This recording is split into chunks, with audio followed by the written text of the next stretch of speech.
my channel, Sober to Makery. I hope you're all really well. It's lovely to be here. So today I've got a very exciting video.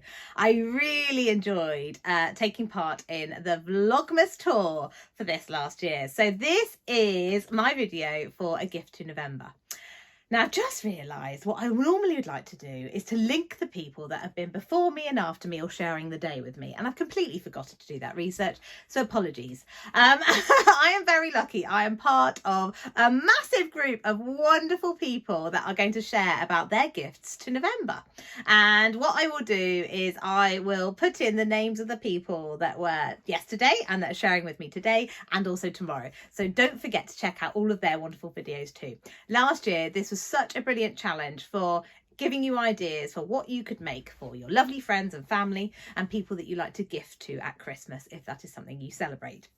So this challenge is set up by the brilliant Adam from Adam Sews and the equally brilliant Alison from Sew Like Dotty. Last year they set this up and oh my goodness, what a success it was. I absolutely love taking part and it is my most watched video. I did last year, I did a little video with some applique names on towels and yeah, it went down a storm and yeah, they were very well received, those gifts. So this challenge is set up in the idea that, excuse me, sorry, I've just had a cup of tea. The idea is that you can get your gifts that you're going to gift at Christmas for your loved ones in your life. You can get them sewn up in November, which means there is less stress in December. Sewing with less stress, or what more could you want? So yeah, it's a great challenge. Now this challenge, there are a few rules. I'll put them up here, but let me have a quick run through them. So what you have to do, you have to sew a gift that you are going to gift to somebody this year at Christmas. And then you also need to share it with the hashtag, which I will put down here. I'm sure it's something like a gift to November 23, but if I've got that wrong, I'll make sure it's written down below. And you have to put it on the 30th of November, which is the last day of November, and tag the wonderful Adam and Alison over on Instagram in your post with what you have made. So I thought today I would run through the things that I'm aiming to make. Now my life is slightly crazy and hectic this November, but I'm going to try and squeeze in a few gifts. Just a few gifts that can take the pressure off December and hopefully they're quite quickish gifts as well. Now, if you are my darling sister Lucy, please stop watching this video because some of them are for you. Or for your daughter, although one of them you know about. But yeah, maybe I'll write in when you can't watch. What timing? Yes, I'm going to go through some things that I'm hoping to make. So in November, I am going to start working for a family. Well, I've started working for them already, but I'm working from the 19th of December to the 19th of November to the 10th of December, 24 hours a day straight. So I won't be able to do any sewing from the 19th of November. So I'm hoping I can get some of this sewing done this week and next week, ready for the gift to November. So let me go through what I'm thinking of making. So I have quite a few godchildren and children in my life. Now, I thought this year I would make them some snoods. Now, snoods are things like this. Now, this is actually one that I made last April for when I had my little market in the village for when I sell some things with Sober to Makery. So a snood, it's a bit like a scarf that you put over your head. I won't put this one on because this is actually age 1 to 4 years and it might get stuck on my head. That would make probably great videoing. You know, have a right laugh at me trying to get that off my head. But I'm not going to. So yeah, the snoods are made out of a jersey fabric on the outside. Great for scrap busting because I don't know about you, but I regularly have little bits of jersey left over. And yes, you can make knickers. You can make pants for boys or girls, but sometimes I can't really bother to make knickers. So these snoods have come in really handy using some of my scraps. So you use a piece of jersey that's literally just cut on the fold. So the seam, there's only one seam at the back. And then you use on the inside some teddy fleece or what's the other word it's called? What is it called? Is it shearling? Shearing. No, that's wrong. That's shearing when you get elastic. I can't remember. Well, it's like bought it and it's called Teddy Fleece, but I know it can be called something else. But anyway, it's really, really soft and fluffy and warm. So that's the bit that will go on the children's neck, and then the jersey's on the outside, which is a fun bit which they can see. And they're safer than scarves for children because obviously they're just one size. You can't tie them tight. I know that quite a lot of people, and I would be the same, are quite concerned about scarves on little people, especially when they're under 3, because you don't know how tight they're going to get, and you don't want that to happen. So Snoods are great. So I made this one. I've got a couple left over. So I'm going to gift one of these, and then I'm going to make a few more for my godchildren and children that are in my lives. I think they will go down really well, and I'll use up some of the fabric that I've got left in my stash that left over from other projects. So I thought what I'd do is try and do a little tutorial for the Snood, because some of you might also want to make some of those. So what I'll do, I'll show you that in a moment. Right. The other things that I want to get made, this one might take me a little while, but maybe not, because I have already cut it out, and I think I did make a little start. So this was meant to be a Christmas present for my goddaughter, not my goddaughter, excuse my words. I got back last night from working 24 hours a day looking after a baby. I'm lacking sleep, sorry. I made this for I want to make this for my lovely niece, Saffron. So I was going to make this last year for Saffron, but totally failed. Luckily, it's in an 8 size that I think will still fit her. She's quite petite, so that's quite lucky. But I'm going to make her this nighty, View B. It's a long-sleeved nighty, which I think will be really nice for her to wear. Fairly certain I've done the long sleeve. I might discuss with my sister, actually, because I seem to believe that Saffron is not keen on long sleeves. I might make the short sleeve, but that'd be easy to adjust. Much easier to do it that way around than the other. But I've cut this pattern out, so it's ready to go. I've got it in this lovely Liberty fabric. Hold on, let's hold it up like that. So there's the bodice. I've stay stitched the neckline. That's all I've done so far. But it's all cut out. So that one shouldn't take me too long. And on it, it has some lovely trim on the collar. And I found this was in a lace box that belonged to my great grandma. So my grandma's mum. And I thought that little, hold on, let me try and hold it up so you can really see it. That little trim would look rather beautiful on the nighty. And how nice that actually this lace trim is from Saffron's great grandmother. Which is what, no, hold on. Gigi is her great grandma, so it's her great grandma. Sorry, I had to do some thinking there. So yeah, I'm going to use that. I think it'll be wonderful. So yeah, that is probably the project that will take me the longest. I'm hoping I can get that done. And if I can't, it'll have to be December, but I'm going to really try to get it done in November. So yeah, that's another project. Oh, I forgot to put the pattern in. Another project is for my grandma. Now, my grandma, I used to always buy her Turkish Delight at Christmas. But grandma, sadly, is now type 2 diabetic. So Turkish Delight is not the best thing to be giving her. I might still get her a small box, but not the big box I used to get her. So this year, what I'm going to do, I've just made her an apron. And the apron was in this fabric that she bought with the help of my mum from a local fabric shop to her. Now, it's a lovely cotton canvas with these lovely strawberries that are going in all sorts of directions, so it's not directional. And yeah, it's lovely. It's got this lovely sort of oatmeal-y coloured background with all these lovely strawberries on. And what I thought I'd do, so Grandma's got her apron. I made that already. I went up for the day because Grandma said, oh, I reckon Katherine could make me a new apron because I love the apron she made me. She's got loads of time on her hands when I was up in London. And I ran out of time, obviously, because that's me. And what I did is I took my sewing machine to my grandma's house and I said, right, I'm going to make you your apron whilst I'm here because then you'll get it. Otherwise, the fabric will just stay in my fabric sewing room, and I nearly called it a fabric room. That's quite funny because it really is. The fabric would just stay in my sewing room and not get sewn up. So I'm glad I sewed the apron. But sorry, this is very long-winded.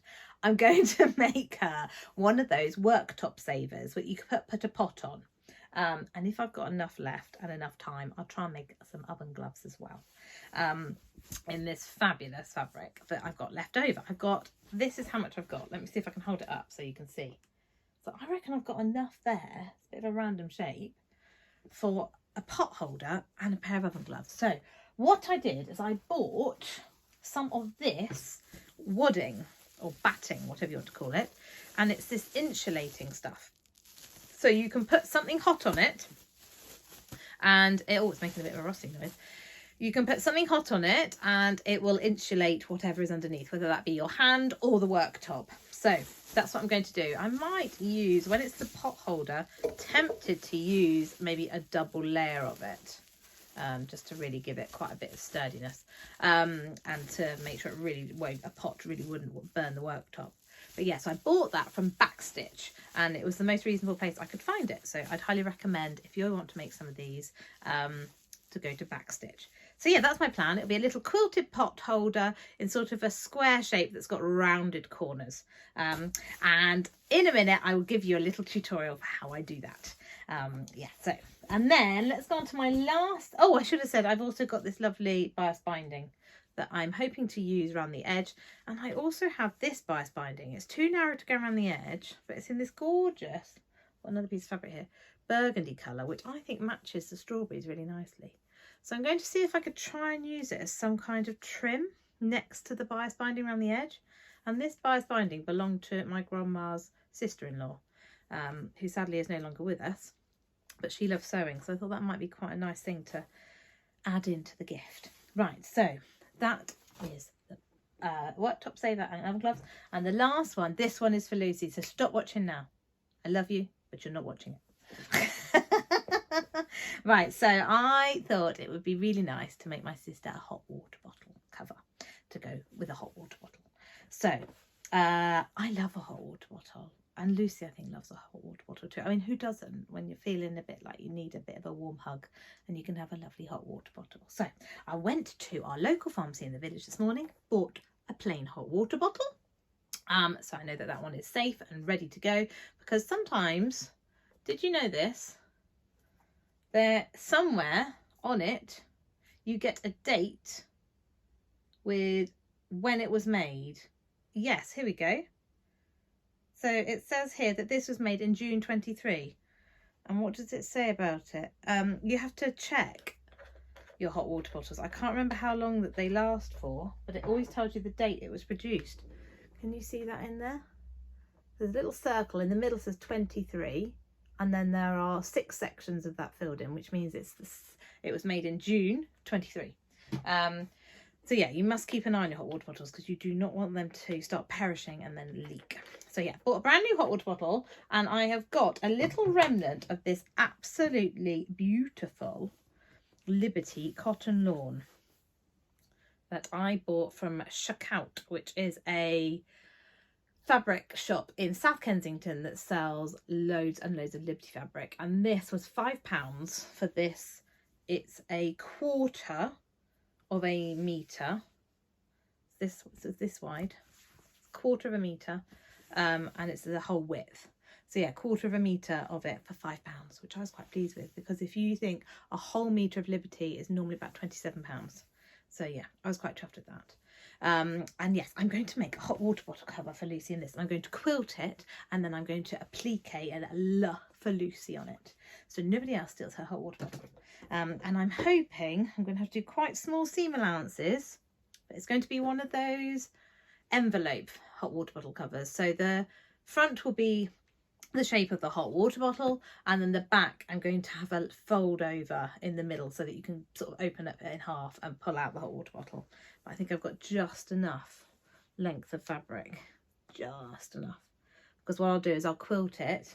And I was trying to work out what fabric I could use to quilt it. I've got, I wonder if this would work.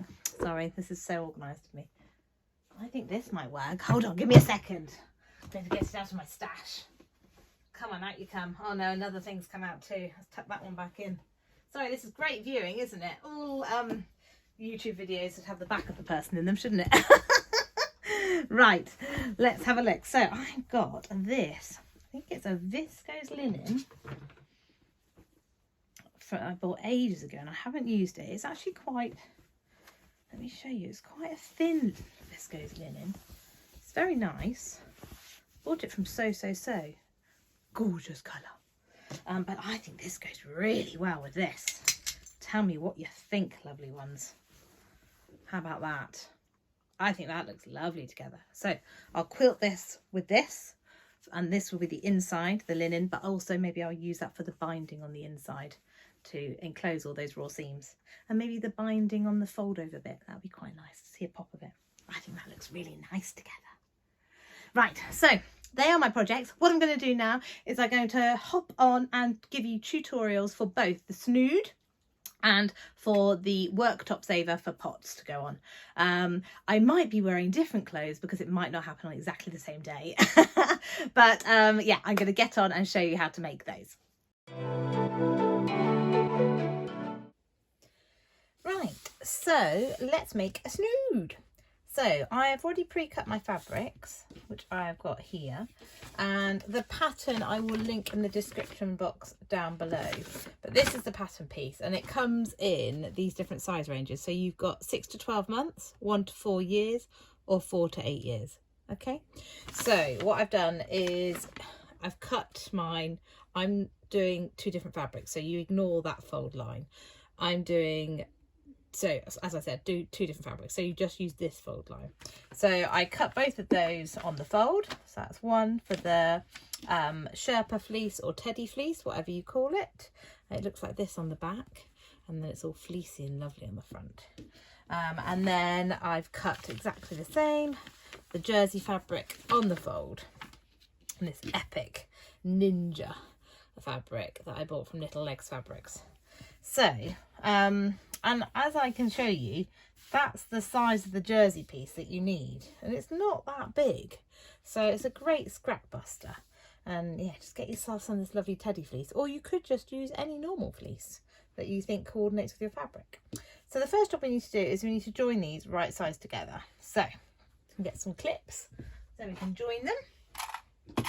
So what I like to do is I join the 2 ends first with the clips. It can be a bit fiddly to sort of get these to lie together just because the teddy fleece is so chunky. So just join up those, and I'll find the center point, join up that, and then put some more clips just along this edge here, just sort of getting those to sit together nicely, like so. And then we'll just do those ones as well. I'll whiz this bit up for you.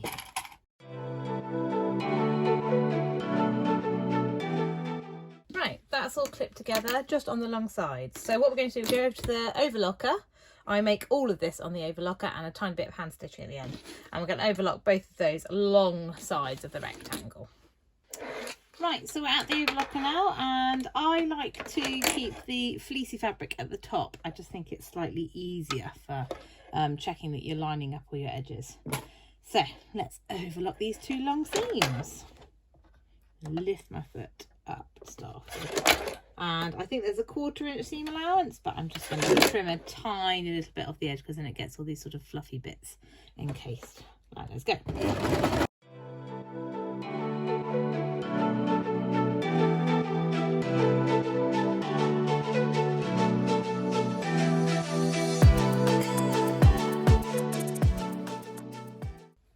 Right, so that's now attached on the 2 long sides. We can't see very well, but that's one long side, and then the other long side's under here. And then what we're going to do now is we're going to put it in on itself. So I'll show you over there.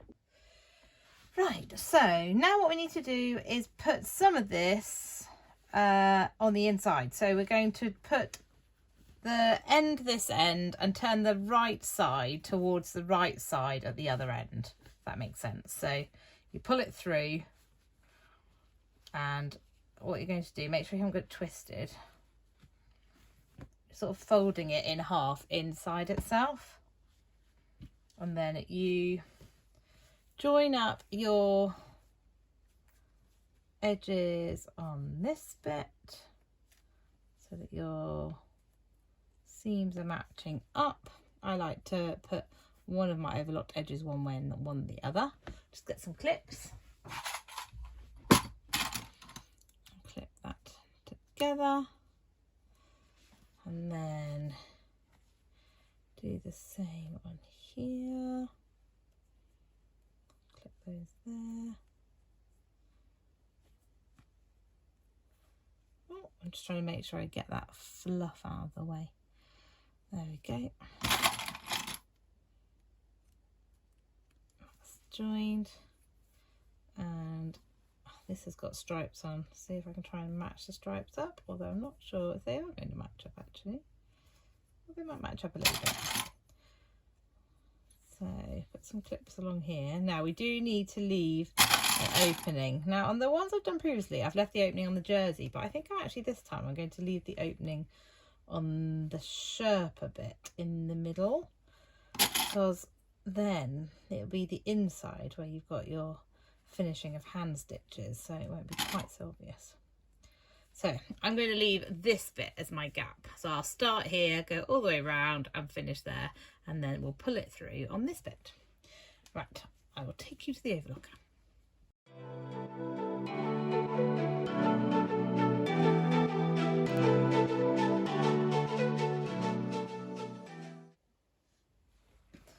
Right, so that's all been sewn up. I'm checking you can see this. Can you see this? I hope you can. So yeah, that's all been sewn up. So I've gone all the way around there and then I've left this gap here. So now I'm just going to turn it inside the right way out through that hole. We're birthing a snood. There we go. Ta-da! Now, we've obviously got a hole here. So what I'm going to do, I'm just going to give it a bit of a jiggle jiggle. Get all those bits lying nice and flat together. Get those bits sort of pushed in a bit on those seam edges. Right, so we just need to join up this little hole. So I'm going to get my hand stitching needle and join it together. I will speed this up for you.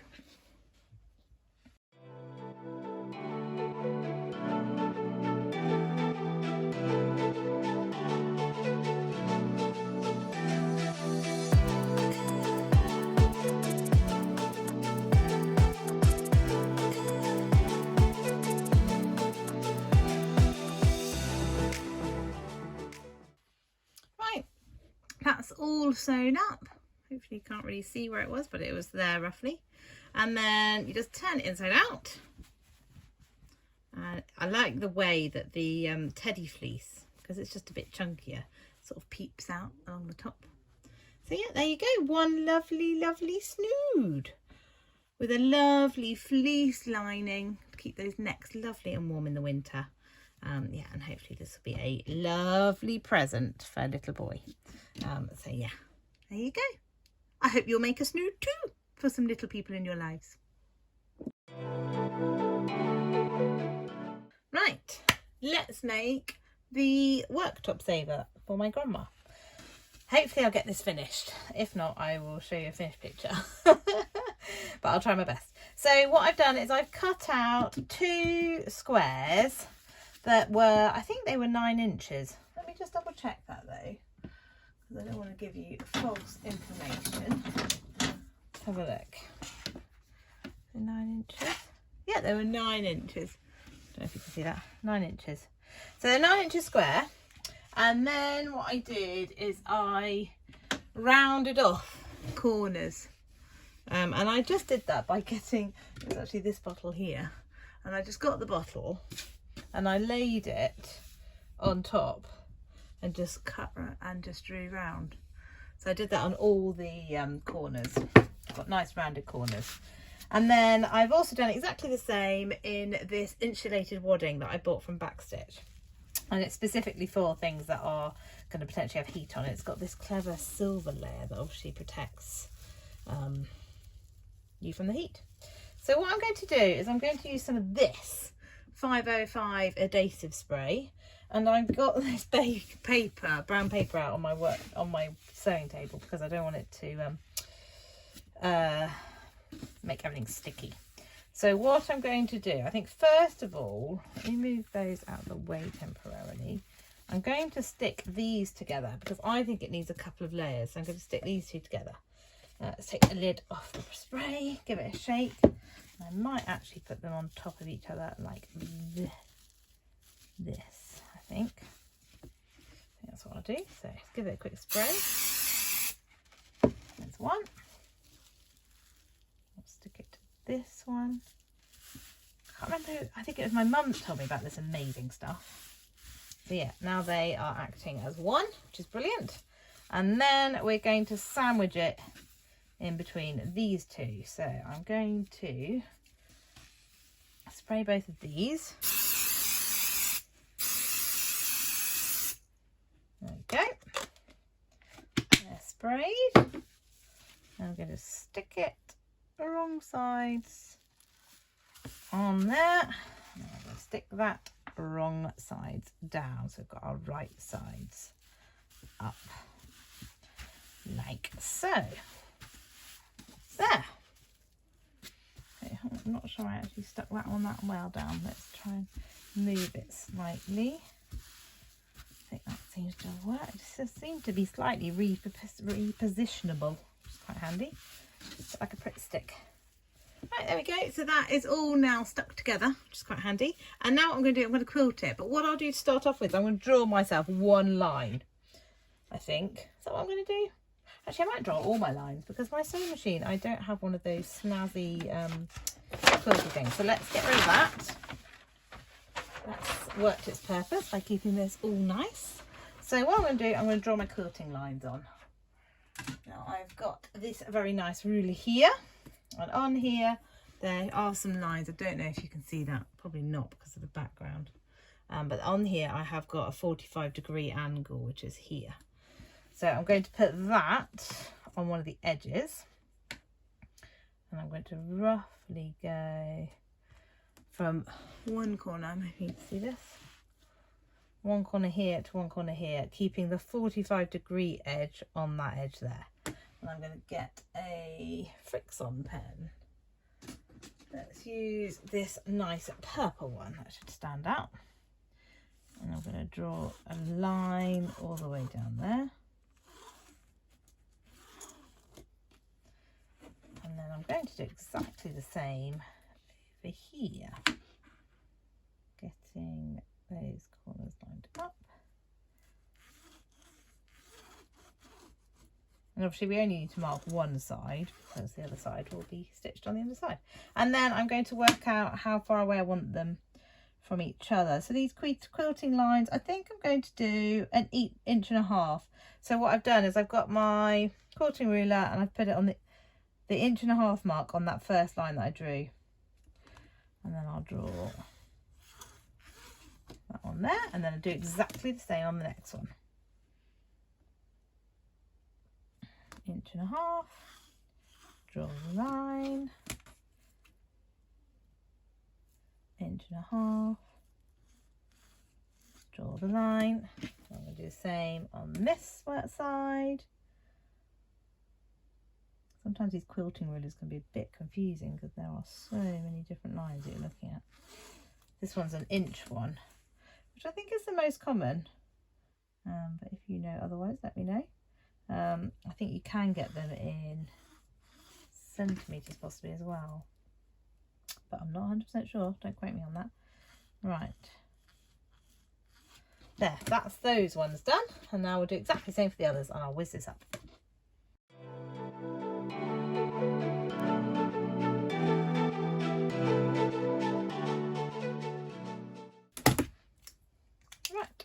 That's all the lines drawn, so we'll go, hopefully you can see those. So I'll go to the sewing machine and I'm going to stitch those. So let's find a good thread that would work with this. Oh. Cream. I don't have very much of that. I don't really have like an oatmeal. Oh, would that one work? Not sure, I think that's too dark. A bit like Goldilocks. Too light, too dark. Maybe we'll just go for that cream, I think. Actually, that is the same colour. It's colour number 1. I'm going to take it over to the sewing machine, load up my bobbins. Right, sorry, I completely forgot I was meant to be showing you what I'm doing. I've just done 2 rows of stitches, so one here and one here. So I'm just going to keep following my lines and sew. Hopefully you can see what I'm doing.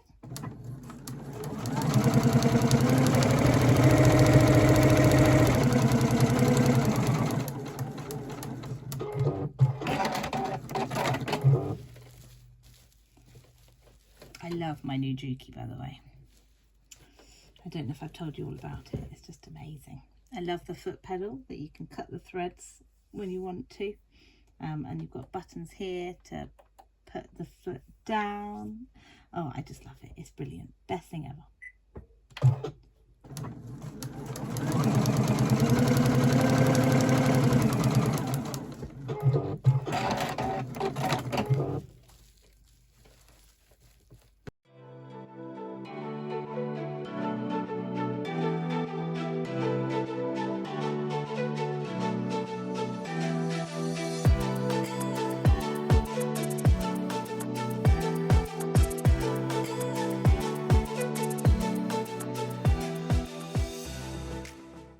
Right, that's all quilted. There's a little bit of like puckering here, which is a bit annoying. But just there, just one stitch sort of pulled it over, but I think it's fine. So I'm just going to take that to the iron and get rid of all these marks with the Friction pen. But it feels all nice and padded and lovely. So I like that a lot, and that's how it looks like on the back. And I think what I'm going to do once I'm just going to get rid of the Friction lines, and then I'm going to work out how I'm going to do my bias binding and maybe make a little loop that goes on it. I'll come back. Right, I've just cut a little strip of fabric to make a little hanging loop. It's 2 inches wide, and I'd say about 8 inches long. That's just a guess. I'm just going to sew that with a just under a centimetre seam allowance, I think.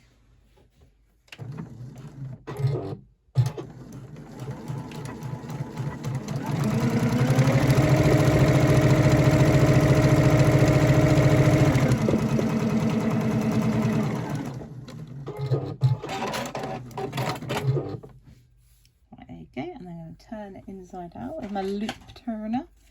Everybody else had these. They're fabulous. They're by Prim. You get them in 3 different sizes, and yeah, they're great for turning. So I might just trim that actually. Trim that down a little bit. And this is for you to watch. Oh, I'm going to do it like that. Just poke it a little bit. Get it going. Oh, look, the ends come out. That's handy. I can just pull. Oh, this is all bunched up at this end. Come on, keep turning, keep turning. There, turned. Right there, we've got a nice little hanging loop that I can attach to the worktop saver. Just going to go and give that a little press. Right, so I've just ironed both of these, this one and this one. I've ironed this and got rid of all those marks. And I did a little test to see how good this heat resistant stuff is. And I put the iron on here and put my hand underneath, which was maybe a bit brave or crazy.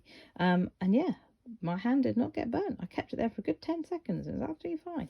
So this wadding stuff is good. So yeah, and then I pressed this. I pressed the seam into the centre. And then when I turned it over, ta-da! The strawberries are all down the centre. That never happens. That was not intentional at all. But thanks, sewing gods. I'll appreciate that. Right, now what I'm going to do, I've got some bias binding here. And I want to somehow incorporate this bias binding as well.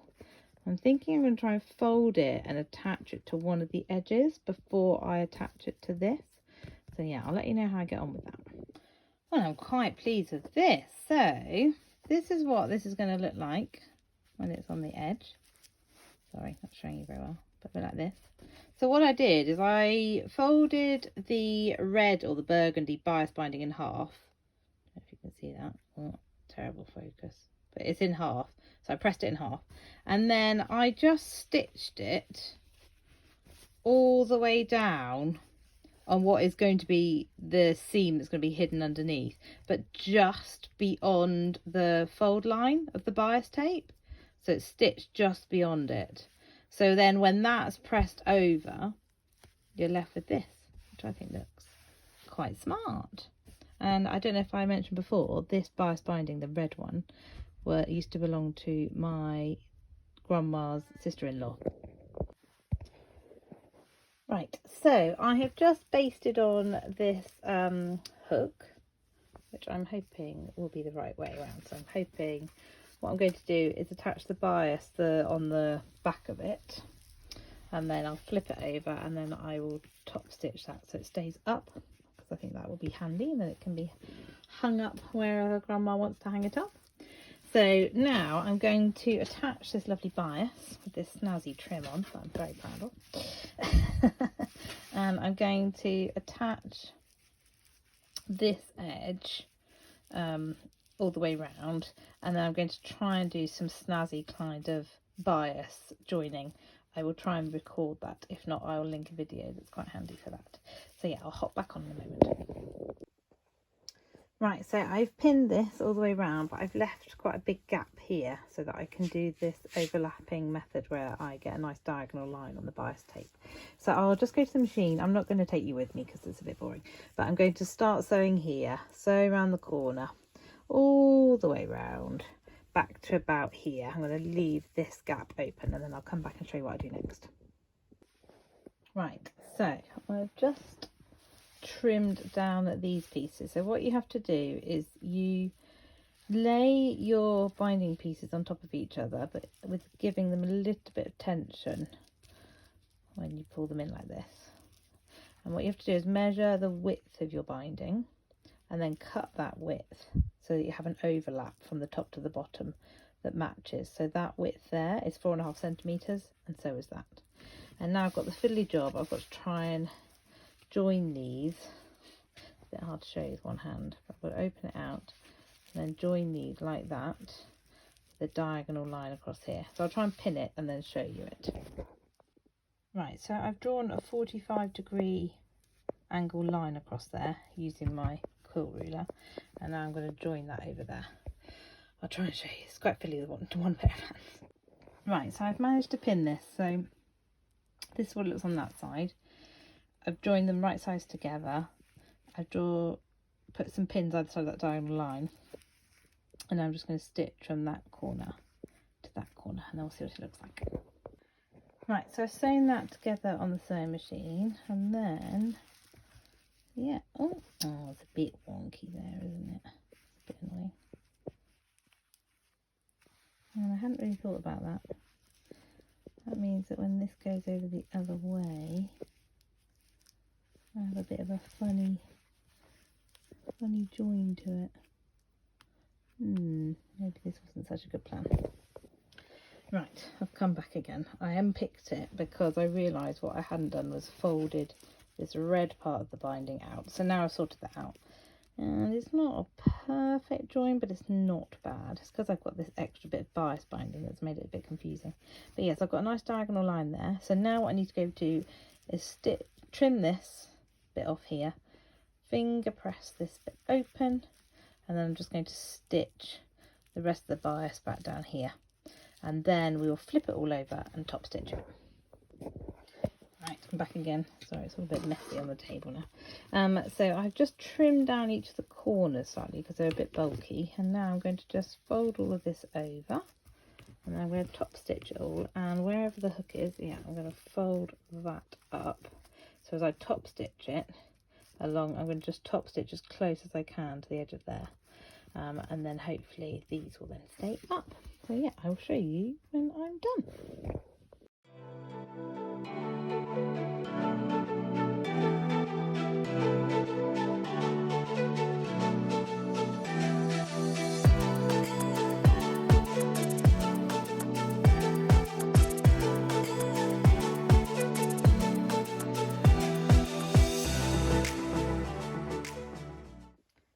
There we go, it's all sewn up.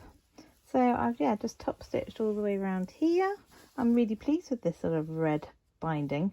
I don't know if I should top stitch that down as well, because this is sort of showing some of the edging. So yeah, I'll consider top stitching that red bit as well, but I need to change the thread on my machine.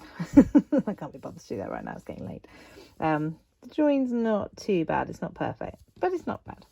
And yeah, it's got its handy little hanging hook as well. I'll hang it up.